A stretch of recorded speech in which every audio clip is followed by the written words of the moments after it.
आज हम हिंदी भाषा के जितने भी अधिनियम 344 में जो संसदीय राजभाषा समिति और राजभाषा आयोग बनाया गया था, इसके बारे में अध्ययन करेंगे।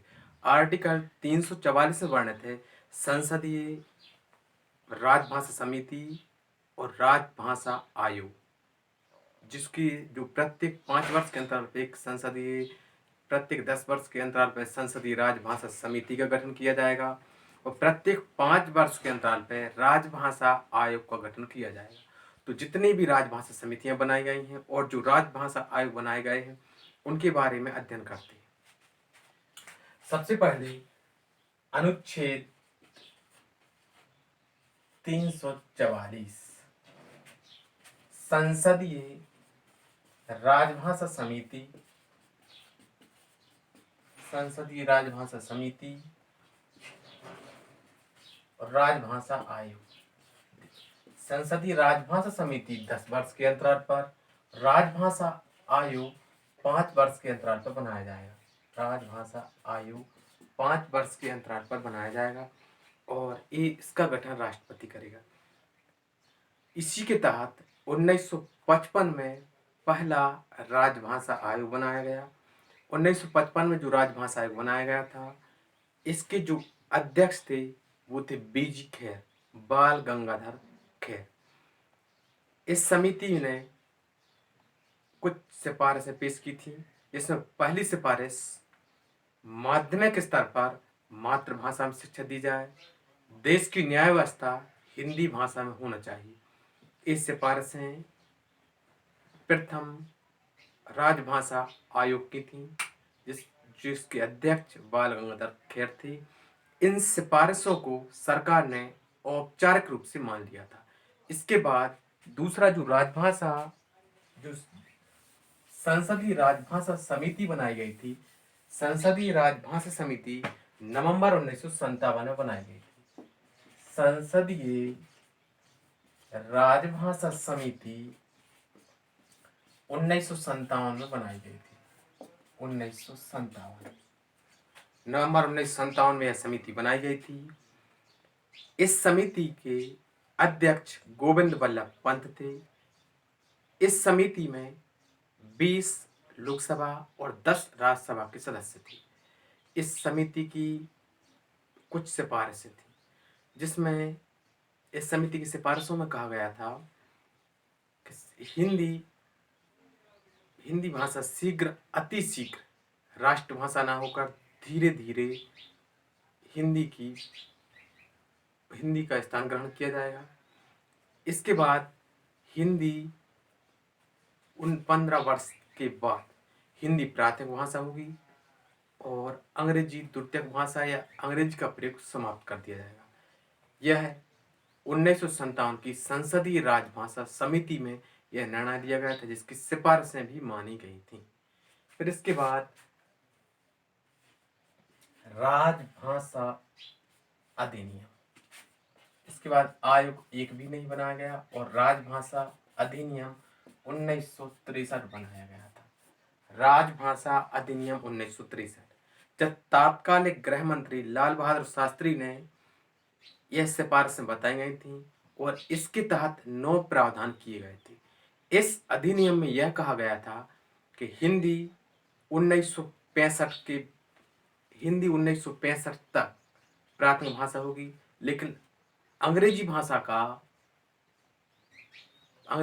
को द्वितीय भाषा के रूप में समाप्त नहीं किया जाएगा।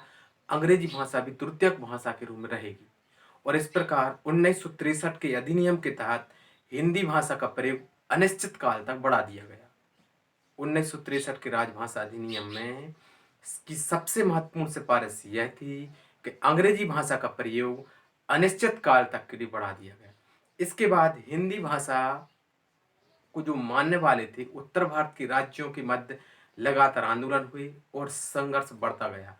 पुरुषोत्तम दास टंडन थे, जिनमें लगातार संघर्ष के कारण 1967 में फिर से एक राजभाषा अधिनियम लाया गया।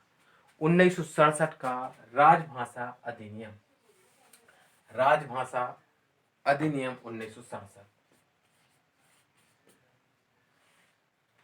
राजभाषा अधिनियम 1967 में यह सिफारिश की गई थी, जिन राज्यों ने अपनी राजभाषा हिंदी को नहीं अपनाया है, यदि वो हिंद बोलने वाले राज्य हस्ताक्षर करते हैं और हिंदी को राष्ट्रभाषा बनाने की अनुमति देते हैं। इसके बाद संसद के दोनों सदनों में से यदि बहुमत से यह पारित हो जाता है तो हिंद अंग्रेजी का प्रयोग समाप्त कर दिया जाएगा। इस 1967 के अधिनियम में ऐसा कहा गया था। इसके बाद सबसे महत्वपूर्ण जो अधिनियम आता है, राजभाषा अधिनियम 1976। राजभाषा अधिनियम 1976। राजभाषा अधिनियम 1976 इन समस्त अधिनियमों में सबसे महत्वपूर्ण है, जिसके पिछले कुछ वर्षों में पीएससी मेंस में क्वेश्चन देखे गए, एमपी एसआई में इनमें से क्वेश्चन आए हैं, जहां से 1976 का अधिनियम सबसे महत्वपूर्ण और इससे क्वेश्चन पूछे जाते हैं। राजभाषा अधिनियम 1976 में यह निर्धारण कर दिया था, देश के समस्त राज्यों और संघ शासित प्रदेशों को 3 वर्गों में वर्गीकृत किया गया था। इसके तहत का वर्ग, खा वर्ग और गा वर्ग के क्षेत्र सम्मिलित थे। का वर्ग के अंतर्गत उन राज्यों को शामिल किया गया था जिन राज्यों की राजभाषा हिंदी है और जिनके अधिकांश व्यक्तियों के मध्य अभिव्यक्ति का माध्यम हिंदी भाषा है।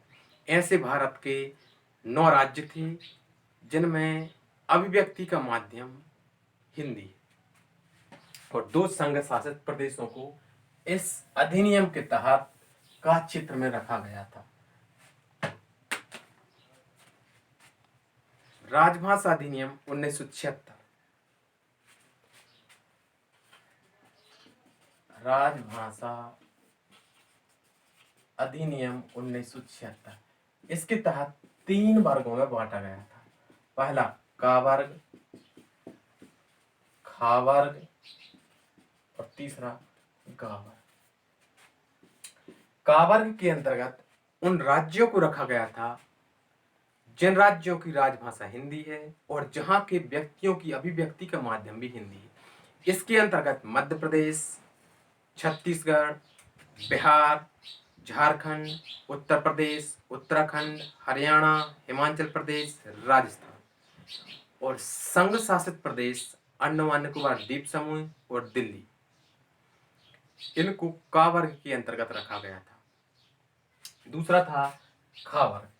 खा वर्ग के अंतर्गत उन राज्यों को रखा गया था जिनकी राजभाषा हिंदी तो नहीं है, लेकिन वहां के अधिकांश व्यक्ति द्वारा या वहां के अधिकांश व्यक्तियों की अभिव्यक्ति का माध्यम हिंदी है और जहां के अधिक से अधिक व्यक्ति हिंदी भाषा को समझ सकते हैं और वहां के व्यक्ति हिंदी भाषा बोल सकते हैं, समझ सकते हैं।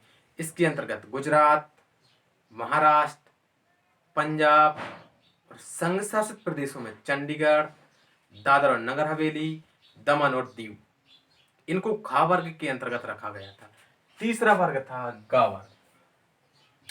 गा वर्ग के अंतर्गत उन राज्यों को रखा गया था जहां के ना तो व्यक्ति हिंदी भाषा को समझते हैं और ना ही उन प्रांतों की भाषा की राजभाषा के रूप में हिंदी भाषा है। इसके अंतर्गत दक्षिण भारत के राज्य और पूर्व उत्तर के राज्य को रखा गया था। जैसे केरल, यहाँ की भाषा मलयालम है। गोवा, यहाँ कोंकण बोली जाती है। कर्नाटक, यहाँ कन्नड़ भाषा को बोला जाता है। तमिल, पांडिचेरी, आंध्र प्रदेश, तेलंगाना, लक्षद्वीप, उड़ीसा, पश्चिम बंगाल, असम, मेघालय, मणिपुर, मिजोरम, त्रिपुरा, नागालैंड आदि इन राज्यों को इसमें रखा गया था जहाँ के व्यक्ति ना तो हिंदी भाषा को बोलते हैं और ना ही यहाँ के प्रांतों की भाषा के रूप में इस भाषा को रखा गया था। इससे संबंधित कुछ सिफारिशें भी की गई थी। का वर्ग। का वर्ग को यदि केंद्र सरकार द्वारा कोई पत्र भेजा जाएगा तो वह हिंदी भाषा में भेजा जाएगा यदि वह उस राज्य के कार्यालय को भेजा गया है, केंद्र के कार्यालय को छोड़कर। यदि खा वर्ग के देशों को यह भेजा जाएगा तो खा वर्ग के देशों को जो पत्र भेजे जाएंगे वह अंग्रेजी हिंदी भाषा में भेजे जाएंगे, साथ ही उनमें अंग्रेजी भाषा में अनुवाद करके भी भेजा जाएगा। जबकि वर्ग वाले क्षेत्रों को जो पत्र आदि भेजे जाएंगे, उनके कार्यालयों को जो पत्र भेजे जाएंगे, उनकी भाषा उनकी इंग्लिश भाषा में भेजे जाएंगे। केंद्र सरकार द्वारा उनको इंग्लिश भाषा में भेजे जाएंगे। इसके बाद जो अगला अध्ययन करेंगे हम अगली क्लास में, इसके बाद का अध्ययन देखेंगे।